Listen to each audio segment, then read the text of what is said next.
to Sanshir's Boys. This is your co-host, Tim Amatuli. And I'm Chris Cote, and today we're talking about Parasite. Wait, no. Yes, today we're covering One Wonderful Sunday from 1947. After Kurosawa's communist phase, there were all these people leaving Toho, and they formed Shin Toho, or New Toho. Ah. So the company actually had no stars left because, like, all the actors walked. It shows.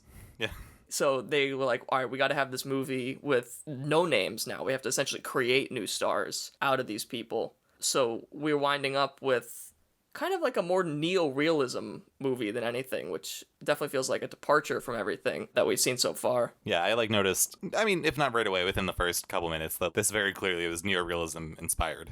Though you could still see, there were some very obvious studio scenes.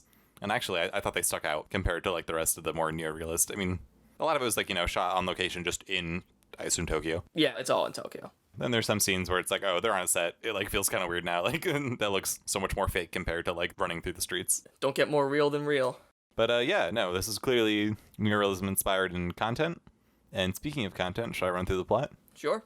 Poor, engaged couple Masako and Yuzo try to enjoy a Sunday in post-war Tokyo with only 35 yen. Optimistic Masako consistently raises pessimistic Yuzo from his despair as their money dwindles throughout the day.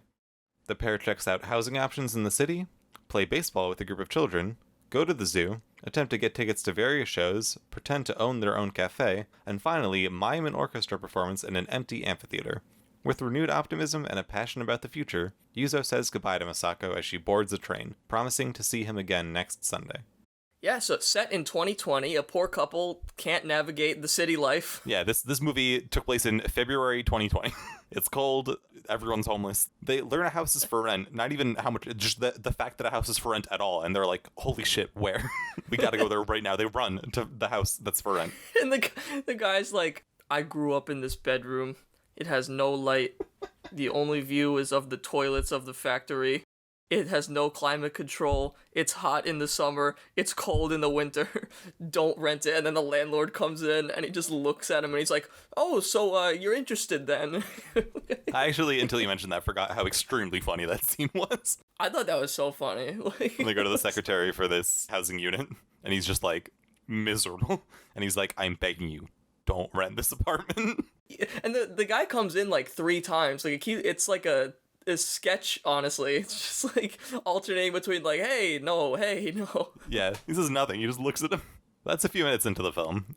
The film starts with Yuzo waiting for Masako to show up on, I guess, the only day of the week that they can see each other when they're not busy, which is Sunday. I don't think they mention where she lives. Yeah, I assume she lives in a suburb. But he lives in Tokyo, and they're both totally poor. Yeah, they both have literally 0 yen in the bank and 35 yen between Yuzo and Masako. Yeah, I think she has more than him. She has, 5 more yen than he is. Yuzo sees a cigarette on the ground and picks it up, and then Masako slaps it out of his hand. That's how poor and desperate these folks are. I was like, oh boy, is this going to be like the American Beauty plastic bag or something? And then it turns out he's just going to smoke it. It goes up, and then she's just standing right next to him. Yeah. They're both on the opposite sides of the corners, which is cool. And she's just like, come on, dude. Yeah, in a way, that was almost predictable, like a lot of this movie, unfortunately. Yeah. But yeah, it was cute. Knocks the cigarette out of their hand. Yuzo just starts off the movie a miserable piece of shit. So unfun, so mean to Masako. Such an asshole. She's like, why are you always mean to me? He's like, you're the only thing that makes me happy. It's like, That's halfway through the film of him being mean almost the entire time. I feel like the only 2 times that you see any life in his eyes are when they play baseball with the kids and they go to the zoo. The zoo scene was also very funny. I love that, yeah. But Masako's like, come on, Yuzo, let's have a good time. She's very fun, optimistic. She goes into this module house that you can buy for a small amount of money. Or I guess 100,000 yen, which wasn't a small amount of money, but it was cheaper than most houses. When we're talking about Kurosawa's tendency to kind of start and end in the same place, we're kind of seeing it work its way through this film a lot, where we're starting and ending in a train station, starting and ending with a focus on the cigarette, starting in a really nice house that they could never afford, and then ending in a totally abandoned, empty lot, devoid of any livable conditions, which I think is really cool. Funny aside from reading Kurosawa's autobiography, so they filmed a lot of this movie secretly. Oh. Because these guys weren't actors that anyone knew, they could actually film in the street. And so they had the camera in a box with like a little hole for the lens. Oh. At one point, they were filming on like one of the train stations, and he had the shot on the ground. Yeah, that was cool. Some dude stepped right in front of it. Kurosawa didn't really know how to like get the guy out, because how could you explain that you're secretly filming back in like 1947? Yeah, that's weird. And so he like tried to like lightly push the guy, and it like didn't work, so he like did it again, and then the guy instinctively just pulled out his wallet, and he thought Kurosawa was mugging him. And Akira Kurosawa was like, no, I'm the most famous director of all time. Not yet, though. No, I'm Japan's greatest director. Yeah. I just wanted that opening shot was cool with the train. I didn't know. That's a funny story that goes along with it. Like the last movie, there's like a lot of shots of feet and people walking, so I feel like it might have been like one of those shots or something. Yeah, Tarantino. Yeah, exactly. The proto Tarantino, another influence. Yeah. I think the very first shot is literally it's like the camera is sitting on the ground 1 inch from the train platform. That camera almost didn't make it. It's a cool. Listen, any movie that starts with a train automatically like goes up a star in my book. Yeah. This you know the super old movies where the people jumped away from the screen because the train was coming towards it? If they saw this movie, they would have freaked the fuck out. Yeah, I would have jumped toward it, but that's just me. I think Kurosawa sets up these characters very clearly immediately. She's dressed in white and is the optimist, and he's dressed in all black, just towering over her drenching misery and rain. The class signifiers must have been much more clear in Japan at the time, because there's one scene in which they go into a cabaret called Cabaret Drum, which is silly. Yeah, I love that. And he walks in, and I think he looks pretty nice. I'm like, this is a nice outfit. I would wear that. And then immediately everyone's like, this man is poor as shit. He doesn't deserve to walk in here. Yeah, it's because he's got all the coats. Yeah, he's got, like, I guess, several coats on, but he immediately walks in, everyone is like, yo, fuck this guy. He does not belong here. Get him out. Unfortunately, a lot of the stuff, like the social commentary he makes here is, like, shockingly relevant still. Yeah, I mean, definitely, like, the class inequality is shown pretty starkly and pretty well. I thought it was very good in the beginning when they go to this apartment to look at, or whatever, this, like, the house, pre-built house. And Yuzo's like, oh, this house is shitty and it's so expensive. And then Masako's like, oh, wouldn't it be nice? There's, like, a lot of light. And then, like, this rich couple comes in and is like, oh, this house is kind of crappy, but, I mean, it's so damn cheap that I guess it's fine. And it's, like, such a contrast. Yeah, oof. You could see that in a scene today from kids looking at an apartment being like, oh, this apartment's $1,000. Like, I could never afford this, and it's kind of shitty. And someone being like, well, this apartment's, like, cheap as hell. Yeah, I'd be like, why would I settle for this apartment? Yeah, and when they go to the shitty apartment that's 600 yen, and the guy's like, this is the most miserable place in the world, I'm begging you not to rent it, I was like, this is also realistic. That feels very relevant to today. Yeah, actually, when they overheard the couple talking about a house for rent, and then she goes up and asks, I was like, this is like an Elaine bit from Seinfeld. Very bold to interrupt these rich people. I guess it would have been, like, not that weird at the time, and, like, it seemed not that weird enough, but, like, it was wild. The whole economy is totally in the can at this point. Post-war Japan, everything is just a mess. They're lucky to even have jobs. The rich are still rich. Yeah, of course. And the poor get poorer, because that's how the world works. That doesn't change. It's been, 80 years? There's a few other little class things. I mean, the whole movie is about class. But one really interesting thing is when they're eating rice balls up on a hill, and they see the poorest kid in cinema history. Oh my god, yeah, that was so strange. He, like, comes out of the mist. Yeah, it's, like, very, like, a mysterious stranger figure, covered in mud. And he's like, I'll pay you for this. And it's like, please just take the food. Don't be dumb, let me pay you. Kid, you're homeless. No, the kid is homeless, but he has more money than they do, by, like, a lot. He's probably getting money on the street. The kid's like, I'll give you 10 yen for that rice ball, which is half the money they currently have in their wallet. And he pulls that out of a stack of, like, a thick wad of money. So this kid is, one, homeless, and B, has way more money than these people have. It's homeless and rich versus they have a home, but they're poor. They're iPhone poor. Yeah. they send green text messages, not blue text messages. Ooh. But yeah, that scene was very strange. Then they go up to the kid, and the kid's like, yo, fuck off. I just wanted the rice ball. I love it. He's like, I don't want your sympathy. And it's like, oh, okay. Yeah, the kid wrecked them, actually. Anyway, alright, bye, I guess. The kid completely won that. Which was very different also from the scene where they're playing with kids. They're playing baseball in, like, the middle of the road. The least safe way to play baseball I could ever imagine. I thought that was fine. I was like, I could imagine this scene. It's very cute. I thought that whole thing was very well done. I loved it, but I was like, there's no way this isn't going through a window. Yeah, I mean, it went through that guy's poster. There's buildings all around them. Why would you do this? But it's like kids playing the line, you know. You can imagine the kids going, car, and then having to get out of the way. But instead, it's a cow. I like that moment, too, when their game gets totally interrupted by two things. By a military car driving through and, Yeah, well, it's like a cow carrying farm stuff. The childish youth and fun, like the one thing that's actually getting a smile on Yuzo's face, and it's blatantly interrupted by the real world, which I liked that moment a lot. Yeah, no, I thought that whole scene was good. I thought it was funny when it goes into the guy's shop and then he has to pay for the the things at a discount. He forces him to buy the most unsightly food I've ever seen. Yeah, I don't even know what it looked like, a ball, and I guess it was smashed by the baseball when it fell through the window. Also, it looks like they ripped his poster, but he didn't say anything about it. It went through the poster. I think that's what he was actually paying for. I think that was food that he couldn't sell, so we forced him to take it so he didn't have to just like throw it out. Oh, okay. That's how I interpreted it. That makes sense. I thought the ball hit it, and I was like, that's nuts. Yuzo is a veteran, which is another reason that he's very disillusioned and distraught. This is fresh out of World War II, a loss. His old military friend is the manager or something at this cabaret, and he goes to see them, and they bring him downstairs to like some weird bar or secret red light district or something. It seems like they think that he is extorting them. Or like he's like a mob guy who's trying to get money from the owner. Yeah, he's like trying to finesse money out of him. Because then he meets up with that drunk dude who's like, oh, nice, you knew the guy's name, that'll get you extra. And then he like, all this is like, wait, stop the waiter from dumping the scraps into the garbage. I want to eat them and put them all on a plate. This is like $100. Yeah. Yeah, that was funny. That was me as a waiter.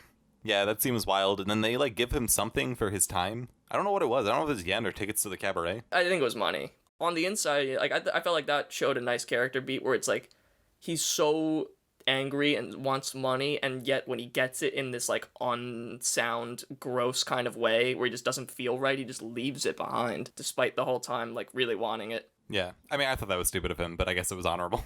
Yeah, well, an economic decision, yes, but he's like, wait, this is not, I didn't want to rob you. Yeah, I didn't want to rob my old friend.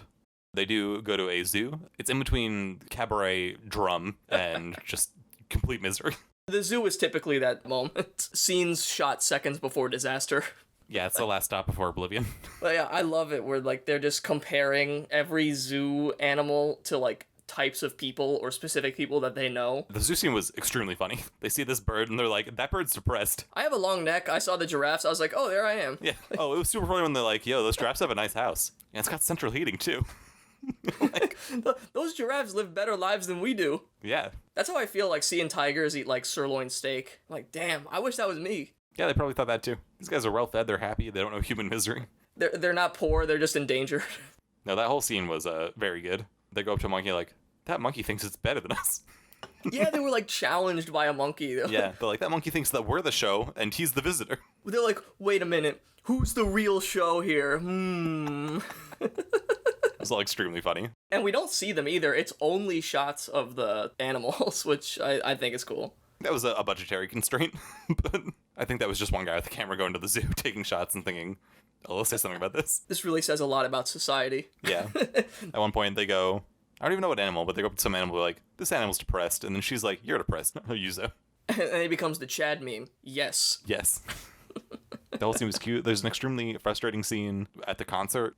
Seeing the unfinished Schubert piece, which is wild. They go to this concert, and then they get scalped for tickets, and they have exactly enough money to buy 2 tickets. It was blood boiling. Also another, Kurosawa moment, because the rain starts, and then they go to that, and you're like, oh, you just know that something negative is about to happen. Yeah, they can't get what they want. Rain is always signifying, like, the saddest moments for Kurosawa to bring that out in the environment. Mm-hmm. And then, yeah, the fact that they get scalped twice, and it's the 2 people right in front of them. And then later on, when he goes to fight them over the scalping, all these other people come out of the crowd. This is like an organized scalping group all throughout this crowd to rip off tickets and charge an extra, like, 50%. It was a little unclear what was going on there. It was definitely like the 2 guys scalping, and I think he punched the guy. Then I think it was just like citizen bystanders who was like, hey, you can't punch that guy. But he like didn't stand up for himself. He wasn't like, hey, this guy's scalping tickets and we can't afford them now. So he just gets wrecked by like a bunch of people who just beat the shit out of him and they have to leave. And that's like the lowest point in the film, except for the next scene, which is arguably lower. Yeah, where they wind up in Yuzo's house, we finally see, and boy, is it a dump.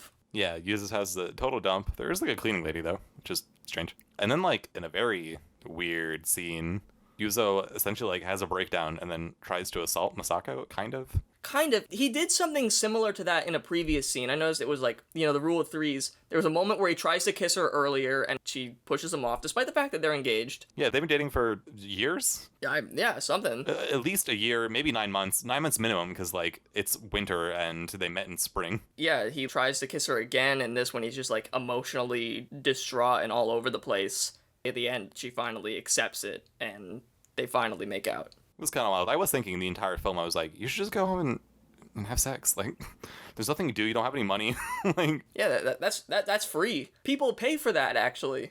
Prostitution's still legal in Japan at this point. she has extreme hangups about physical contact with him, which is whatever, fair, I guess, especially because he's not great about it. I don't know, he's probably not the best. Yeah, but that was like a very weird inner passage, and it was that point in the movie where I was like, oh, this is really rough. Like, it's just unpleasant. I don't think I'm learning anything important about poverty or anything. I'm like, what's going on? I do feel like the film hits a few repetitive beats and lingers on some of them for too long. Like, I feel like the film probably could have been like maybe 20 minutes shorter. Oh, yeah. It's coming in a little under 2 hours. The one thing I did like during that was when there's like the dripping from his ceiling into his tatami mats. He's just sitting there letting it happen, and she grabs a bowl from outside and uses that to get the water, and it's like two totally different approaches to the scenario where he's so resigned to his fate, and she's like, yeah, being optimistic might not always be practical, but like you could at least try to improve your life a little, even just to not let your tatami mats be soiled. Yeah, no, that was nice. And it was a good character moment. You know what I didn't get was that dog, that little dog toy thing. Oh, yeah, the dog that lets you know that you shouldn't assault your girlfriend. That's what I thought when I saw it. Every man needs that dog. She leaves behind her bag when she runs away. Then he sees that she has a little dog, and it's like very cute. And her bag's actually very cute. And I was like, contemporary. It's like a butterfly on it. Yeah, I was like, that was a nice bag. I'd have that bag. And then he sees like this little stuffed dog she has, and he's like, oh, wait, I'm super shady to her. I shouldn't be super shady to her all the time. Oops. Wait a minute, I love this woman. And then she comes back, and like she almost strips, but then breaks down. Unclear what's happening there. Then they'd reconcile, and they decide to go get some tea. In what is, I think, an extremely funny scene, getting ripped off at this coffee shop cures them of their poverty depression because they get so mad when this coffee shop charges them twice the cost of coffee just to have milk in it that they decide once and for all to open the Hyacinth Cafe. And even if it takes years, they're going to do it. They're going to find a way. They're going to sell the best coffee in town. They're going to provide excellent service. And they have this very cute scene in this like completely wasted, just like industrial whatever. Yeah, it's definitely like full of chemicals, and more poor people kind of emerge out of the mist like the kid did earlier. And I was like, is this real? Like, what's happening here? Like, that was very weird. I don't know if those people are even supposed to be poor. I think they were just watching them be awkward in public and they were feeling judged. They looked poor. They did not look good. You hardly see them though. They're like in extreme silhouette. So I don't know, it was unclear. My heart like skipped a beat when it cut to them because I was so not expecting something like that. And I was like, this isn't the movie I ever expected to like surprise me in any way. And then when that happened, I was just like, whoa, like, yeah, that was weird. They get shocked by those people. Yeah, as they were playing out. What was like actually a very charming scene, and the point at which I was like, okay, maybe this movie is redeemable. I totally went with it. I loved him realizing, like, I don't have enough money for this. He hands the guy money, and it's not enough. And, like, before the guy could even say what, he's like, wait a minute, this isn't enough. He just takes off one of his, like, 10 coats that he's wearing. Gives him his coat. And gives it to the guy. And he's like, you can just pay next time. And he's like, no. He's like, bye. I have to give you my coats. Then he walks back in, pulls like the towels from his pockets, and then leaves. Yeah, he like takes his handkerchief. Extremely funny. Like I didn't include that. That's the tip. Is the yeah. All of that is followed by an extremely charming scene, and maybe a preview for Ikaru to come. I don't know because I haven't seen it. Oh, definitely. They are swinging. They're standing up on these wooden swings that are connected to space. You just never see what they're connected to. It's just these swings in total isolation set against the moon. It's a beautiful scene. Yeah, the moon centered, and then like their swings are coming in and out, leaving frame, which I think looks really cool and isn't like totally conventional, honestly, to like have so much of something constantly appearing and disappearing at this point. I assume that was like his idea to have the swings go to off screen and just have them in and out in the frame. It was really nice. That's, I think, the same swing set we're going to see in Akira eventually. And I also noticed another allusion to the future, because he has a line at one point where he's like, I'm just a stray dog. I'm like, we're going to see that pretty soon. Yeah, he's building themes like swings and stray dogs. Yeah, I thought that scene was beautiful, actually. Just like really nice. Yeah, I love that. So then there's the grand finale in the amphitheater. Yeah, and I think it's really cool. So Yuzo is miming conducting the orchestra, which is the same show that they saw on their first date, however long ago that was. Yeah. And he keeps trying to like get with her kind of optimistic spirit, because he kind of had that going earlier when they were miming out the coffee shop, and then he's struggling with it, and then he finally gets it after our help. Yeah, there's a little thing in between, yeah. So Yuzu's like, hey, Masako, sit in the audience. Listen, you can hear the orchestra. And I was like, oh, this is cute. I can kind of see where this is going, because I've seen movies before. And then he just keeps trying, and he just keeps failing. Eventually, he just, like, shuts down. Masako comes up, and then she's like, oh, no, oh, no, oh, no. Come on, you can do this. Like, I can hear them. Like, this is fun. I want to do this. And then she, like, stands up and then does a direct address to the audience for, like, 2 minutes, which is crazy. Yeah, breaks the fourth wall, which Kurosawa has never done before, and I don't know if he ever does again. It's really strange. It was completely insane. Masako essentially says to the audience, clap for us, come on, like, clap for us, give us your good energy, look out for all the poor couples in the world who are just trying our best. We're so cold and we're so miserable. Please just, like, have sympathy for us. It's super blunt. I love Kurosawa's humanism, and this is, like, really preachy here. Yeah, really hamming it up. It's so, honestly so funny to think about a Japanese crowd in 1947 being faced with this scene. A non-responsive crowd. Oh, yeah.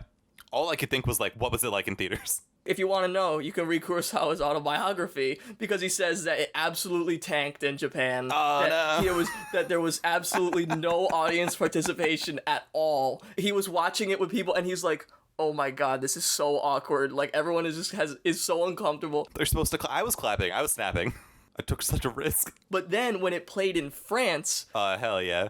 the French loved it. Yeah. And they were giving him the proper applause that he was hoping for. And he was like, finally, just as Nolan intended. And that's how he knew that he was going to be a Western director. He got to see his own movie done that way. And he said it was like really a beautiful moment, because he says like the audience is already a participant in the movie by partaking in watching it. So he's like, I'm going to get them involved and try to create like a, Tinkerbell moment. In a Blue's Clues level direct address, when they look at the audience and say, clap for us, and then they say, thank you for clapping. Please clap.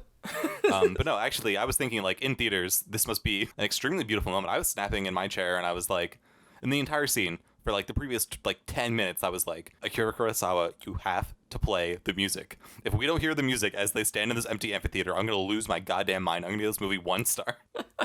But then finally, after that, he gets up, and then you hear the orchestra start to tune, and you're like, oh yeah, here we go. Here comes, like, the scene that you've been waiting for so long. And a lot of the movies like that, where it's just, like, building to this moment, and then they, like, shut it down, and they shut it down, and then finally, he conducts. Yeah, and I love that he's constantly showing the leaves blowing to, like, carry the musical tune, so we're not just watching him wave at nothing. Yeah, it's not just, like, a direct shot of him. We're still given something that's, like, a little visually interesting for us to look at while he does it. Oh, it's very, like, expressionistic and charming.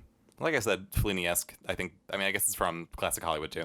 There's a lot of Western influences on this, I think even with the music itself. I found a lot of the music choices very interesting. There's a lot of classical music here. Mm-hmm. When he approaches the shop after they hit the ball through the window or whatever, it's playing like Carmen, a slower version of like the interlude. Oh, yeah, I heard something like that. I'm really bad at recognizing specific music. I just don't have that talent. And I was like, wait, I know this one. Yeah, I remember that too at one point in the movie. I was like, that's weird. That's so crazy. It's like kind of doing it, like kind of Mickey Mousing it, where he's like in step with him. I'm like, this is so bizarre. Like, this isn't an original composition, yet it's being used in a different way. Like, it's not an exact recording. Yeah, he's using it like it was composed for the scene. Yeah, they like recomposed an existing song for it. Yeah, just like arranging it, editing it, yeah. I thought that was cool. I thought a lot of the music in the film was great. Yeah, there was a lot of classical, but it was very nice, and I thought it like fit, especially because these two people like, they like classical music and they want to go see a concert, but then they can't, and then they get to have their concert at the end. Yeah, have they considered not being poor?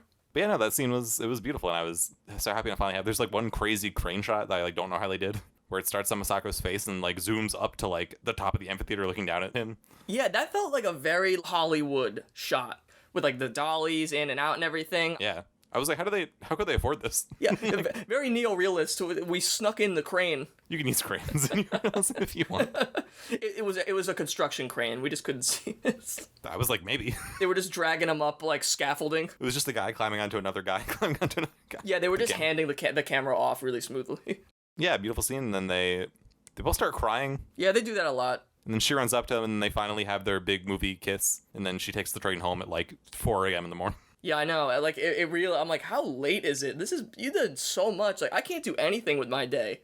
I can barely get it up to record this podcast. In retrospect, considering how much happens, I think it is a nice story. It didn't need to be 2 hours long, especially because 1 hour in, it's still miserable. And I'm like, how is this movie twice the length of this? And it already is so miserable. I think it's a little loose and, like, could have been tightened up. But I still was pretty surprised with how much I enjoyed it, because I just really didn't know what to expect with this one. I hadn't heard anything about it, and there's only a few left that I haven't seen from him before, so I was really curious with this one. There is always a risk of it being bad, and it's not bad. Now we'll talk about our favorite shots. So my favorite shot is from after Yuzo gets the crap kicked out of him by the scalpers, and he and Misako are standing underneath like an overhang, and behind them is a bunch of bars from a gate or a fence or something. Yeah, like some courtyard. I really liked that was very much externalizing them being in prison and just feeling trapped by their circumstances. They're taking up the entire frame. There's nowhere for them to go. It has a lot of layers of focus with the buildings behind them, the rain in between, and then them, and then the fence. It reminds me a lot of a One Kar Wai In the Mood for Love shot, and so that's always tickles my fancy. Yeah, no, that was really nice. I noticed that one too in the movie. It was like standing out as being like very just like effective where it was placed. Like very deliberate. Yeah. There was a few shots that I liked. Nothing really stood out to me. Normally if something stands out to me immediately, I'll be like, that's the one. But I ended up picking the one where it's just the two of them standing directly centered on the amphitheater. It's just one of those really nice shots, you know, the couple, you see them from behind, they're very characteristic as they've been the whole movie, and they're just kind of looking up at this empty amphitheater, and it, you know, reflects back to their first concert that they went to, and you can, like, already kind of, if you know, tell what might happen here, but it's just, like, a very pretty and hopeful shot, and it just made me happy to see it. I think he did a really nice job with all the couple shots, like them on the swings in front of the moon, the one that you said. He was good at using these two characters as, like, a visual motif in the movie. Yeah, it's kind of like an optimistic version of the one I did from like a little farther away. The radiating outward of the amphitheater. Yeah, they're looking up at this big structure. Big things are coming, watch this space. Watch this amphitheater space. Yeah, it was nice, for sure. And that whole scene was, like I said, very beautiful. So yeah, I think that wraps up our discussion of One Wonderful Sunday. Yeah, we're recording this on a wonderful Sunday. Whichever of us you ask, it might be more or less wonderful. Yeah. I think I might have enjoyed it more than No Regrets for Our Youth, but I think that No Regrets for Our Youth is a better movie. That's fair. I definitely like No Regrets for Our Youth better, but like, there was something here. It was good. And I mean, I thought it was fine. I didn't like this movie that much. I thought it was okay. I thought there were some very charming sequences. Halfway through, I was like, I hate this movie. And then with the second half, I was like, all right, that redeemed itself enough. I thought the movie was a pleasant surprise. I didn't know much about it. And like, this is really the end of a Kurosawa era for us. Yeah, the end of the bad era, or the opening era. This is his first act, and now we're gonna hit like the real, true Kurosawa when we get Toshiro Mifune in next week. I didn't know what to expect, and I'm not a big fan of neorealism personally as like a style. I think neorealism is fine. I don't think he did a good job with it. Yeah, but I mean, this is kind of like semi-magical realism. It's like kind of Fellini-esque, actually. It is. Well, it's very Capra-esque, which is another big influence on him. Okay, I believe that too. He said the ending is taken straight from 100 Men and a Girl, which I've never seen. Yeah, okay. I figured that was not an original idea on his part. That would have been more significant if it was. But it was a cool scene. Overall, like, I thought it was a pleasant surprise. I enjoyed it. Like, I thought it was simple, and it was a little more loosely, you know, kind of made and directed, which Kurosawa acknowledges. And he won Best Director and Screenwriter at the Mainichi Film Concourse for this, and he's like, I didn't deserve that. Yeah. He's like, I wasn't very happy with my own job on this one, and I think that I stepped up for A Drunken Angel. Okay, I'm glad he thinks that. But I also thought that this was cool as, like, still a little bit more of a political movie than we're typically going to get from Kurosawa. Oh, yeah, it definitely felt political. But it's kind of an inverse of No Regrets for Our Youth, where this time we're focusing on the poor instead of the rich. I'd probably give it, like, an 8 out of 10, honestly. Probably, like, 4 out of 5 star. I just think it's sweet. It feels very different from every film we've seen since. And it's going to feel different than a lot of films we're going to see in the future. I like movies that just take place over one day. I just think that that's a nice structure for movies. I do too. I like that. It just feels very optimistic. I think it carries a good message, and one that I should probably listen to more, so. I thought the first third and last third were very good, but the middle third made me so mad that I couldn't handle it. But I in the end gave it a 3 out of 5 on my review. But it was still good, and I thought it was solid, and I'm still excited to see his future work. It was nice. Though there is one update I want to do for those who are following very closely at home, which is I assume no one. I have officially started reading The Idiot, which I said that I will read for this podcast in preparation for when we watch The Idiot. The Idiot is a 578-page novel by Dostoevsky. It's a 19th century Russian literary novel that I'm reading the whole thing for this podcast. Nice and dry. Those following along at home, I'm 100 pages in, and I got 500 more to go. And I got like 4 weeks, so we'll see. We all have our crosses to bear. I don't know if we'll be drunk for the next show, but... Oh, we should. That'd be funny, but no, probably not. We will be covering the next phase of Kurosawa with Drunken Angel. Hell yeah. The first of many unions of Kurosawa's two golden boys, Takashi Shimura, and the introduction of Toshiro Mifune. And the introduction for a new bit on our podcast. Hell yeah. I'm very excited for next week. I've not seen Drunken Angel, and I'm excited to see the level we get to. I haven't seen Drunken Angel in a while, and I had mixed feelings about it when I saw it, so I'm excited to check that out. So we'll see you next time. Bye.